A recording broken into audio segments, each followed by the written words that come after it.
Et pour parler de cette situation catastrophique à Gaza, nous avons en ligne Monsieur l'ambassadeur Medhat El-Meldigi, pardon, ancien vice-ministre aux Affaires étrangères.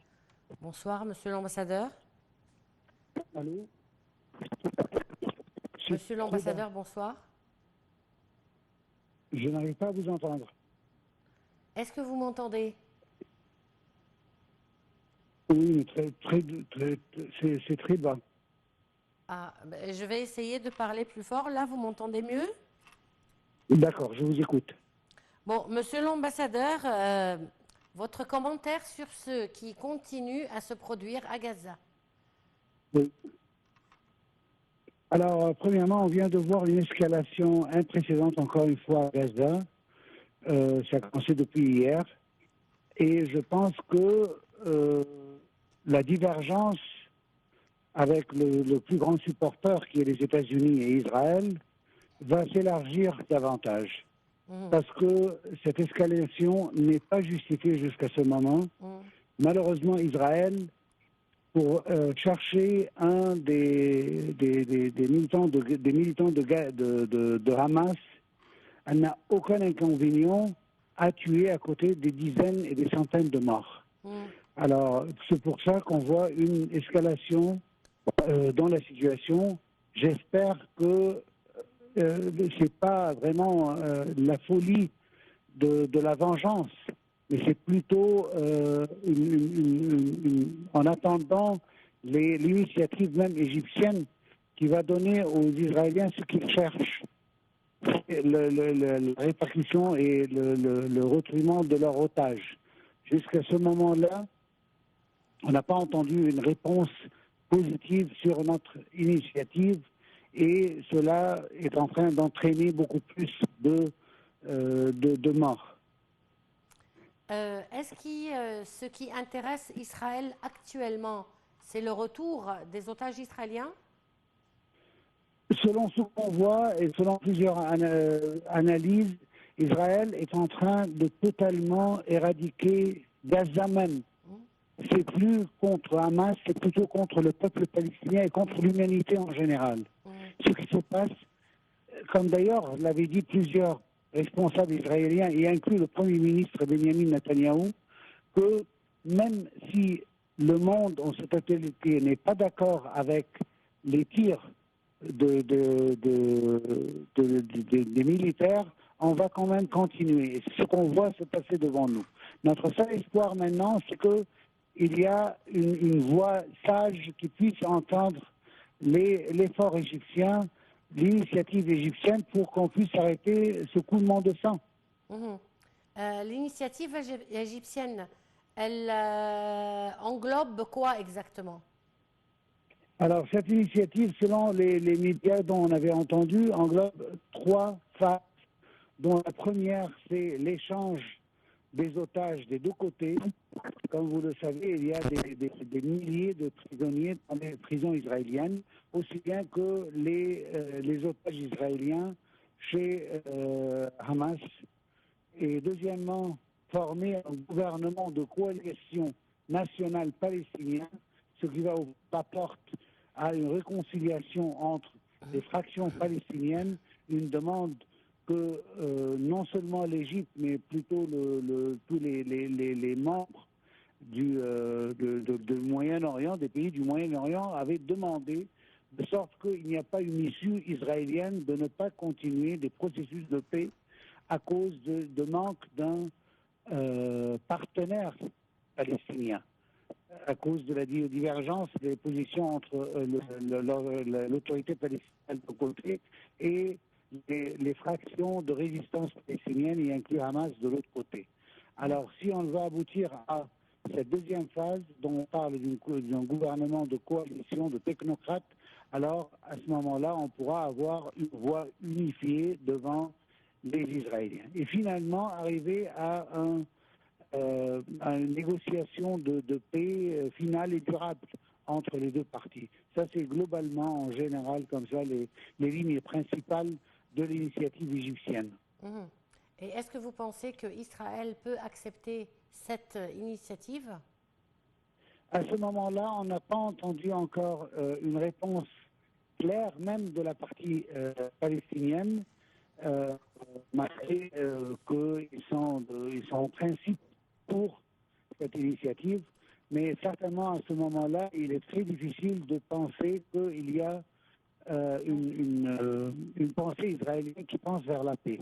On a entendu à plusieurs reprises des responsables israéliens que la question d'un État palestinien, je veux dire de la part des Israéliens, un État palestinien n'est pas envisageable à ce moment-là.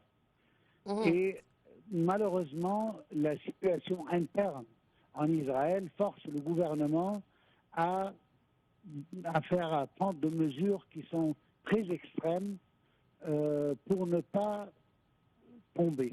Ce gouvernement a déjà marqué son échec vis-à-vis de son propre peuple, qui le juge d'incompétent, étant donné qu'ils n'ont pas pu les protéger des attaques du 7 octobre.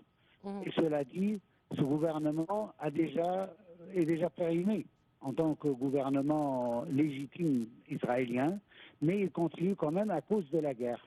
C'est la seule chose qui garde ce gouvernement de ne pas tomber totalement. C'est la guerre, on ne peut pas éliminer un gouvernement au milieu d'une guerre. Alors, on doit avoir ou bien une vraie pression des Américains et aussi des Européens sur Israël. Il doit y avoir des sanctions, il doit y avoir des menaces de retrait d'ambassadeurs. Les Israéliens, les responsables israéliens doivent comprendre que le monde ne va pas se taire jusqu'à la fin des jours, jusqu'à la fin de la mission israélienne à Gaza. On ne pourra pas supporter, on ne pourra pas attendre jusqu'à la fin jusqu'à l'achèvement des Gaules et des buts israéliens en Palestine. Monsieur l'ambassadeur, pourquoi il n'est pas possible de renverser un gouvernement en temps de guerre alors qu'il voit que les pertes humaines sont importantes, que ce soit parmi les civils israéliens ou parmi les militaires? Je comprends, mais jusqu'à maintenant, le choc du 7 octobre représente pour ce gouvernement un échec complet. Alors, cette attaque-là marque une vraie différence dans l'histoire des relations israélo-palestiniennes. Du coup, on peut comparer ça à la Nakba de 1948. Je pense que, et tout le monde le sait déjà, que la situation après le 7 octobre sera totalement différente. Et malgré les pertes de vie en général, et notamment celles en Israël, mais le seul, le seul issue pour le gouvernement israélien, c'est de marquer une victoire. Malgré que toutes les analyses ont prouvé que marquer une victoire sur Hamas n'est pas envisageable, mais Israël continue à éliminer les civils palestiniens en milliers, tout simplement parce qu'il n'y a aucune force au monde qui est en train d'exercer une vraie pression pour arrêter ce massacre. Est-ce qu'on a vu une telle ampleur de guerre depuis la Deuxième Guerre mondiale sur une région qui est de quelques kilomètres carrés? On n'a jamais vu de ça. Mais malgré tout cela, officiellement, et je ne parle pas du public général occidental, mais je parle que officiellement, les gouvernements de l'Ouest en général, notamment les États-Unis, le Canada, les pays de l'OTAN, ils sont tous en train, jusqu'à ce moment-là, en train de supporter et de soutenir Israël dans son attaque sous le prétexte du droit de se défendre.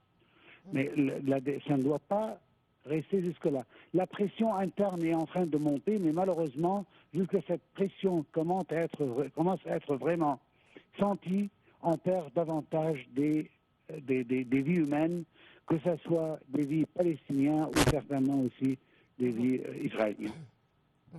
Monsieur l'ambassadeur, outre les pressions internes et les pertes humaines et l'état de guerre dans lequel vit Israël et le génocide auquel assistent les Palestiniens qui finance cette guerre.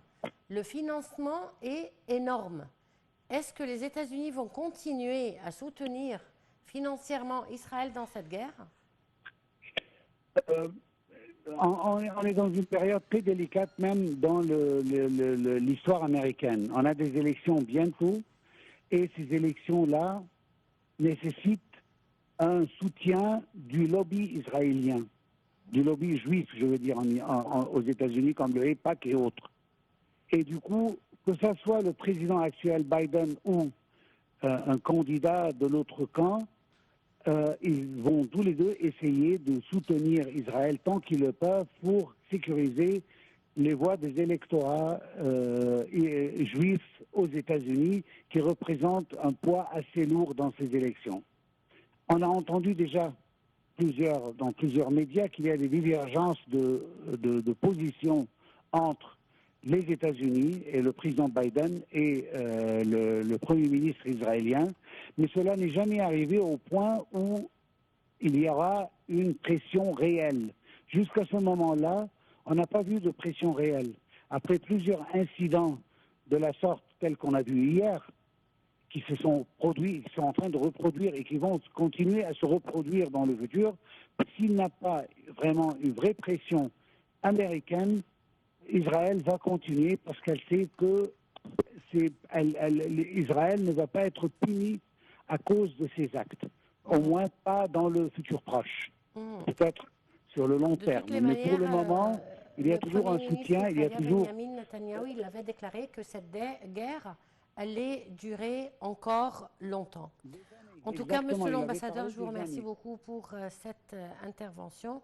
À chaque fois qu'on parle de ce sujet, on se rend compte de la petitesse d'Israël et de la grandeur des Palestiniens.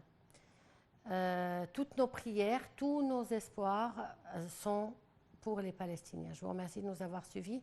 On se retrouve donc demain à la même heure avec une nouvelle édition de Direct et un nouveau collègue. Au revoir.